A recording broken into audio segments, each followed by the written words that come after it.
नमस्कार, मैं रमीज़ रज़ा और आप देख रहे हैं future Bharat news. VIP party का जिला कार्यालय का उद्घाटन राष्ट्रीय अध्यक्ष ने किया। वीआईपी पार्टी के राष्ट्रीय अध्यक्ष मुकेश सहनी एक दिवसीय दौरे पर कटिहार पहुंचे थे, जहां कार्यकर्ताओं ने उनका गर्मजोशी के साथ स्वागत किया। इस दौरान राष्ट्रीय अध्यक्ष ने कटिहार जिला कार्यालय का विधिवत उद्घाटन फीता काटकर किया। इसके पश्चात चंद्रकला गार्डन में कार्यकर्ताओं के साथ उन्होंने एक बैठक की। बैठक के दौरान जिले के अलग-अलग प्रखंडों से बड़ी संख्या में वीआईपी पार्टी के कार्यकर्ता व नेता पहुंचे थे, जहां सभी लोगों ने अपने राष्ट्रीय अध्यक्ष की बातों को गौर से सुना। इस दौरान राष्ट्रीय अध्यक्ष ने कहा कि कटिहार जिले में भी वीआईपी पार्टी को मजबूत और धारदार बनाना है। ज़्यादा से ज़्यादा लोगों को पार्टी की सदस्यता ग्रहण कराना है। मौके पर पार्टी के जिला अध्यक्ष, पार्टी के पदाधिकारी व कार्यकर्ता बड़ी संख्या में मौजूद थे। शिव कुमार कामती की रिपोर्ट। आज कटिहार जिला के दौरा पे आए हैं। आज वीरांगना फूलन देवी जी के शहादत दिवस है, उनको आज नमन करते हुए आज हमने कटिहार जिला में हमने आज कार्यालय का उद्घाटन भी किया है और मजबूती से पूरे बिहार में गरीब समाज, खास करके निषाद समाज, अति पिछड़ा समाज, अल्पसंख्यक समाज, ऐसे समाज जिनका हक अधिकार नहीं मिला, उसके लिए बरसों से हम लोग लगातार 6-7 साल से लगातार संघर्ष करते आ रहे हैं। और अभी आपने देखा कि किस तरीके से हम लोगों ने पूरे बिहार में लड़ाई लड़ा, अपने समाज को जागरूक किया। और बिहार के राजनीति में जो कल तक समाज अपने निषाद समाज को अपने पैरों तले दबा के रखा था, गुलाम बना के रखा था, लेकिन निषाद समाज ने अपना गुलामी का जंजीर को तोड़कर अपने हक अधिकार के लिए लड़ाई लड़ा और बिहार विधानसभा में 2020 में अपनी वो ताकत दिखा के बिहार सरकार का हिस्सा बना। लेकिन जो लोग निषाद समाज को गुलाम बना के रखे थे, उनको ये खुशी बर्दाश्त नहीं हुआ। आपने देखा कि किस तरीके से हमारे पार्टी को तोड़ दिया गया, हमारे विधायक को खरीद लिया गया, हमें मंत्रिमंडल से बाहर कर दिया गया। उस मंत्रिमंडल से जो मंत्रिमंडल हमने गठन किया, हमारे सहयोग से बिहार के मुख्यमंत्री नीतीश कुमार बिहार के मुख्यमंत्री बने। शायद उस रोज़ अगर मैं समर्थन नहीं देता तो शायद बिहार में मुख्यमंत्री नीतीश कुमार नहीं होते। तो हम लोगों ने लड़ाई लड़कर यहाँ तक आए हैं, लेकिन हमारे पीछे जो लोग हैं नहीं चाहता है कि निषाद समाज, वंचित समाज आगे बढ़े, तो वो उन्होंने इस तरीके से काम किया। तो हम लोग संघर्ष करने वाले लोग हैं। निषाद समाज से आते हैं, मछली मारने वाले का बेटा है। हम लोग हमेशा संघर्ष किए हैं, आने वाले समय में भी संघर्ष करेंगे। और ये सब क्षेत्र में खास करके कटिहार, पूर्णिया, मधेपुरा, ये सब जिला में हमारे संख्या काफ़ी अच्छा है। भागलपुर में ये सब जोन में हम लोग अभी सक्रिय होकर पार्टी को विस्तार करेंगे और ज़मीनी स्तर पे काम करके, बूथ स्तर पे काम करके आने वाले समय में बेहतर लड़ाई लड़ेंगे। और अभी हमने 4 विधायक बनाए, आने वाले समय में 40 बनाएंगे। एक समय आएगा कि हम लोग अपने दम पर बिहार में सरकार बनाएंगे। इसके लिए हम लोगों ने, आपने देखा होगा कि बोछा में हमने चुनाव लड़ा, अकेले अपने दम पर हमने 30,000 वोट लाया और एनडीए वहाँ पे 45,000 वोट लाया। और हमारे पास अकेला अपने पास 18% वोट बैंक का ताकत है। तो हम लोग पूरे बिहार में संघर्ष कर रहे हैं और आने वाले समय में जो उन्होंने हमारे साथ गलत किया है, हमारे साथ धोखा हमको दिया, वो आने वाले समय में ऐसे लोगों को बदला लिया जाएगा। और कुछ लोग जो है खास करके 5-6 नेता हैं जो भाजपा में, जो वीआईपी पार्टी को तोड़ने में उनका अहम रोल रहा, तो ऐसे नेता को भी आने वाले समय में हम लोग बताएंगे।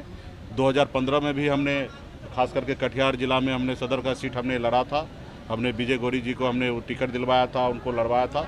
लेकिन आने वाले समय में भी हमारे खास करके कटिहार जिला में 2-3 सीट ऐसा है जहां हम लोग लड़ेंगे और मजबूती से लड़कर अपने लोगों को जिताएंगे। सर, एक बात थी जो आप कहते आ रहे हैं कि एक मिस्टेक हुआ, लालू जी की बात उस समय मानते तो आज सिनेरियो बिहार में कुछ दूसरा होता, नीतीश जी सीएम क्या कहेंगे? मिस्टेक नहीं कह सकते हैं, उन्होंने, उनका प्रपोजल था, अगर वो स्वीकार कर लेता तो आज बिहार के मुख्यमंत्री नीतीश कुमार नहीं होते और शायद मैं बिहार का डिप्टी सीएम रहता, हमारे 4 विधायक मंत्री रहते, 6 राज्यपाल कोटा से एमएलसी होते, तो आज हमारी पार्टी बहुत आगे बढ़ गया रहता। और खास करके पिछड़ा समाज, अति पिछड़ा समाज के हक अधिकार के लिए, खास करके बिन बिलदार, नुनिया, मला, गंगोता, ये सभी जाति के लिए जो लड़ाई लड़ रहे, उनको बहुत हद तक उनको लाभ मिलता। आप तो जानते हैं कि जो लोग सरकार में होते, सिस्टम में होते, उनकी काम होता, उनकी सुनवाई होता, उनके लोगों को लोग परेशान नहीं करते। तो आज हमारे लोगों को दिन दहाड़े लोग परेशान कर रहे हैं, हमारे नदी लाने पे हम लोग कब्जा कर रहे हैं, लेकिन हमारे सुनने वाला कोई नहीं है। लोग परेशान कर, अभी देखिए पूरे बिहार में सूखा घोषित हो रहा है, लेकिन निषाद के मछुआरा के लिए कोई सरकार की तरफ से मुआवजा नहीं है। तो इसके लिए अगर सरकार का हिस्सा रहते तो जाहिर सी बात है उन समुदाय के लिए, उन लोगों के लिए भी सोचा जाता।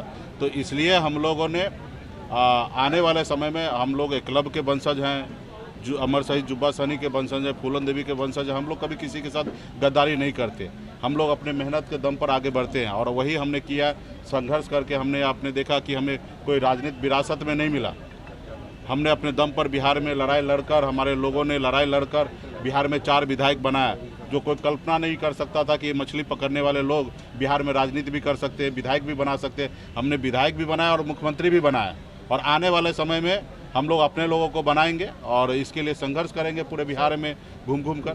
सर, बीजेपी के वो कौन शख्सियत है जिन्होंने आपकी पार्टी को तोड़ा है इस तरह से? आपको 5-6 नेता है। कौन कौन से हो? नाम नहीं बताएंगे, लेकिन उन लोगों का आने वाले समय में बताएंगे और सबके लिए हम घेराबंदी कर दे रहे हैं। उनके घर पे जाके उनको किस तरीके से, जिस तरीके से हमारे पार्टी को तोड़ा, हमारे लिए गलत सोच रखा, ऐसे लोगों को आने वाले चुनाव में हम बताएंगे। सर, आपके साथ आरजेडी ने भी छल किया है और एनडीए ने भी छल किया है, आगे की रणनीति क्या है? विधायक भी आपके पार्टी में नहीं रह पाएंगे। देखिए, जब आज देश में 150 करोड़ 100 करोड़ रुपया अगर कोई विधायक को दे दो तो विधायक क्या करेगा? आप ही को अगर कोई दे दे तो आप ही कहीं पे चले जाइएगा। तो ये देश में आप देखिए, भारतीय जनता पार्टी जिस तरीके से राजनीति करे, उनको लोकतंत्र पे भरोसा नहीं है, उनके जनता पे भरोसा नहीं है। वो इस तरीके से आज देश में राजनीति कर रहे हैं। आज देखिए, बना हुआ सरकार महाराष्ट्र में शिवसेना एक अपने आप में संगठित पार्टी है, उनके एक विचारधारा से विधायक चलते हैं, वहाँ पे 40 विधायक को तोड़वा दिए। तो आज देश में जो राजनीति हो रहा वो कहीं ना कहीं जो हमारे पूर्वज ने जो राजनीति चालू किया वो राजनीति आज नहीं चल रहा। आज पैसे का बोलबाला है, पैसा का डर दिखा के, ईडी का डर दिखा के, सीबीआई का डर दिखा के लोगों को परेशान करना चाहता। मुझे भी पहले कोशिश किया, डराते धमकाते, इनको कर लो और आने वाले समय में काम कीजिए, लेकिन मुझे किसी का गुलाम बनने का शौक़ नहीं है। मैं गरीब का बेटा हूँ, भले हूँ, गरीबी में जन्म लिया हूँ, लेकिन मैं आने वाले समय में संघर्ष करूँगा, अपने लोगों को आगे बढ़ाऊँगा। और मैं किसी का क्या रणनीति है आगे पार्टी संगठन पूरे बिहार में हमारी ताकत आपने देखा कि जहाँ जहाँ हम चुनाव लड़ते हैं वहाँ पे एनडीए को चुनाव हारना पड़ता है और जमानत जब्त होता है। तो हमारी ताकत पूरे प्रदेश में है और बहुत मजबूती तरीके से हम लोग संगठन और मजबूत करेंगे जमीन स्तर पे और आने वाले समय में लड़ाई लड़ेंगे वो लोगों से। आप बहुत नजदीक मिल गए हैं, क्या विधानसभा में ताजपोशी को लेकर कमेंट जगदानंद सिंह का आया है, उस पर क्या आपकी प्रतिक्रिया है?